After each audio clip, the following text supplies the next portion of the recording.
Hello friends, welcome back to interior inspire by Sanjay Yadav में आपका स्वागत है। क्या आपने कभी सुना होगा कि घर के बाथरूम के बाहर से सिसकियाँ आती हैं? या शायद आपने देखा होगा कि बाथरूम के दीवारों पर दाग दिखाई देने लगे हैं जो कभी भी मिटने का नाम नहीं लेते हैं। या आपने कभी ये तो ज़रूर एक्सपीरियंस किया होगा कि आपके बाथरूम के छत की दीवारों से पानी टपकने शुरू हो गए हैं, जो कि आपके बाथरूम के ऊपर वाले फ्लैट से या तो आपके बाथरूम की वजह से आपके नीचे वाले फ्लैट को ये परेशानी होने लगी है। अगर हाँ, तो आप अकेले नहीं हैं। आज हम बाथरूम वाटरप्रूफिंग के विषय में एकदम डिटेल में बात करने वाले हैं, जहाँ सवाल सिर्फ क्यों नहीं बल्कि हम किस तरीके से काम करवा कर रोक सकते हैं। दोस्तों, आज हम जानेंगे अंडरस्लंग टॉयलेट के वाटरप्रूफिंग मेथड ट्रीटमेंट के बारे में। तो चलिए शुरू करते हैं। सबसे पहला मेथड है सरफेस प्रिपरेशन। बाथरूम फ्लोर की आरसीसी स्लैब, दीवारें और कॉलम सरफेस को सही तरीके से जांच लें। इसमें किसी भी प्रकार का कोई भी लूज मटेरियल, सीमेंट, कंक्रीट या किसी भी प्रकार का कोई भी स्लरी ना हो।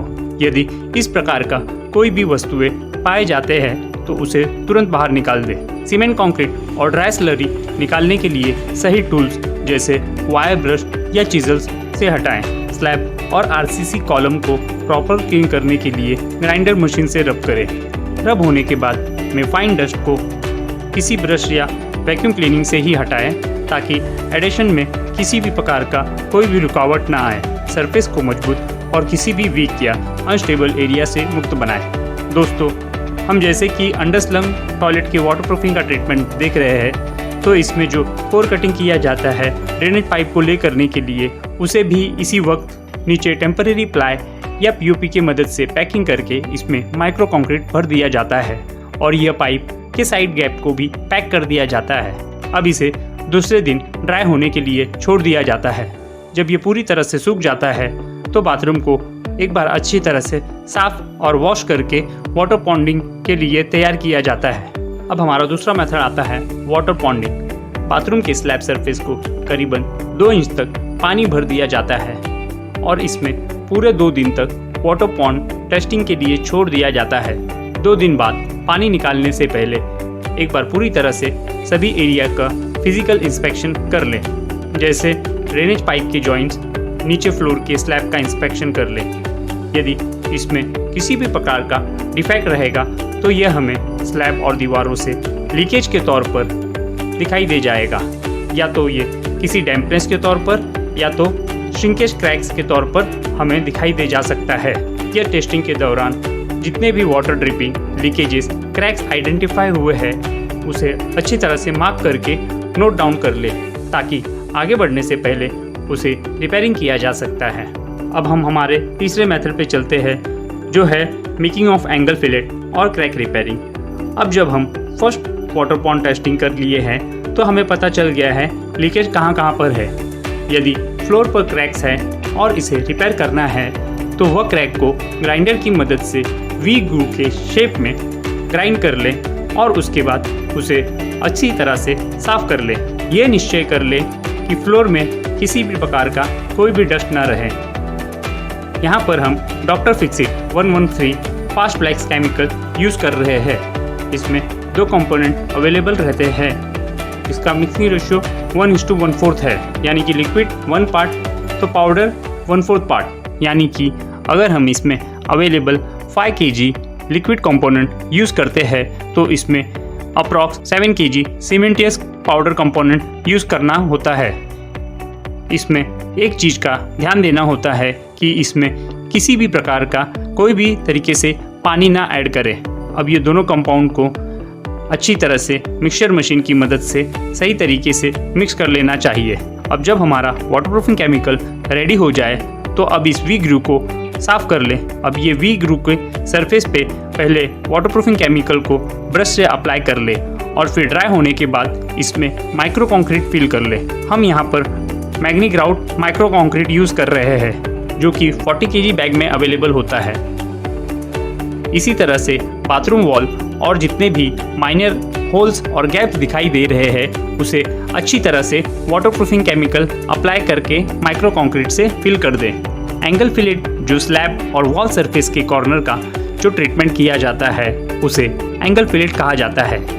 इसे कॉर्नर राउंड भी कहते हैं। यह बहुत ज़रूरी होता है क्योंकि आमतौर पर यही कॉर्नर से पानी लीकेज होने के चांसेस बहुत ज़्यादा होते हैं। एंगल फिलेट ट्रीटमेंट करते समय इस पे पहले कॉर्नर वॉल सरफेस पर साफ ब्रश से वाटरप्रूफिंग केमिकल अप्लाई कर ले और ड्राई होने के बाद उस पे 25 mm to 40 mm cement mortar apply किया जाता है। इसी तरह से यह एंगल फिलेट बाथरूम के कॉर्नर वॉल के पेरीफेरी पे ट्रीट किया जाता है। इस तरह से हम क्रैक रिपेयरिंग और एंगल फिलेट का ट्रीटमेंट पूरी तरह से कंप्लीट करते हैं। अब हमें सेकेंड टाइम वाटर पॉन्डिंग करके एक बार फिर से लीकेजेस चेक करना होता है। इस बात की हमें तसल्ली कर लेनी चाहिए कि क्रैक रिपेयरिंग और एंगल फिलेट ट्रीटमेंट सही तरीके से हुआ है कि नहीं। अब हमारा फोर्थ मेथड है केमिकल कोटिंग, जो कि बहुत इंपॉर्टेंट है। बाथरूम में वाटरप्रूफिंग करने में जियो टेक्सटाइल फैब्रिक का इस्तेमाल होता है ताकि वाटरप्रूफिंग सिस्टम को मजबूती मिलता है, ड्यूरेबिलिटी को बढ़ाता है और पानी से होने वाले नुकसान का खतरा कम करता है। ये जियो टेक्सटाइल फैब्रिक एंगल फिलेट के सरफेस पर, दीवारों के कॉर्नर वॉल्स पर, कॉलम्स और वॉल्स के जंक्शन जॉइंट्स पर यूज किया जाता है। अब इसे अप्लाई करने के लिए सरफेस को साफ कर ले और उसके बाद पहले साफ ब्रश से वाटरप्रूफिंग केमिकल अप्लाई करें और तुरंत उसके बाद जियो टेक्सटाइल फैब्रिक को लगा दें और उसे लगाने के बाद उस पर फिर से वाटरप्रूफिंग केमिकल अप्लाई करें। ठीक इसी तरह से सभी जॉइंट्स और कॉर्नर वॉल्स के सरफेस पर अप्लाई करें। जब ये कंप्लीट हो जाए तो अब हमें फ्लोर पर, वॉल पर और आरसीसी सरफेस पर first coat of waterproofing chemical को अप्लाई करना होता है। वॉल सरफेस पे अप्लाई करते समय ब्रश का डायरेक्शन अगर हॉरिजॉन्टल है यानी कि राइट टू लेफ्ट ब्रश का डायरेक्शन है तो हमें पूरा वॉल उसी डायरेक्शन से केमिकल को अप्लाई करना चाहिए। ठीक इसी तरह से फ्लोर स्लैब पर जब हम first coat of waterproofing chemical apply करें तो वही डायरेक्शन फॉलो करें पूरा कंप्लीट होने तक। दोस्तों, हम जब ये फर्स्ट कोट ऑफ केमिकल लगा रहे होते हैं तो इसको बाथरूम वॉल के डोर के एंट्रेंस पे फ्लोर स्लैब पर 12 इंच से 15 इंच तक केमिकल को भी अप्लाई करना चाहिए। जब ये कंप्लीट हो जाए तो सरफेस को 4 to 6 आवर्स के लिए ड्राई होने के लिए छोड़ देना चाहिए। Second coat of waterproofing chemical को ज़्यादातर दूसरे दिन ही किया जाता है।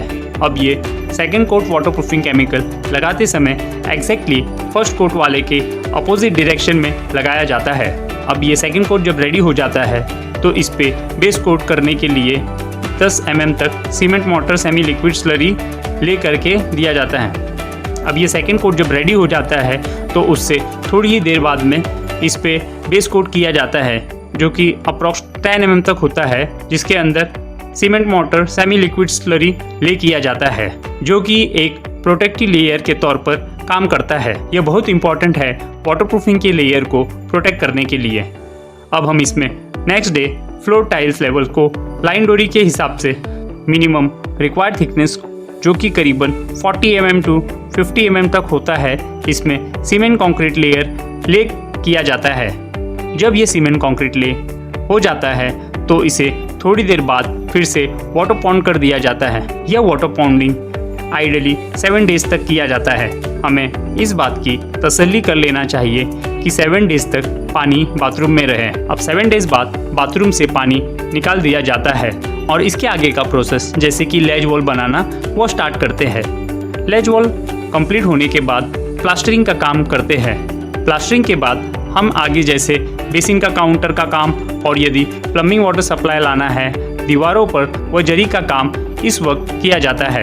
अब जरी होने के बाद इसमें भी वाटरप्रूफिंग केमिकल अप्लाई करना होता है। अब इसके बाद ही हमें वाटर सप्लाई पाइपलाइन ले करना होता है।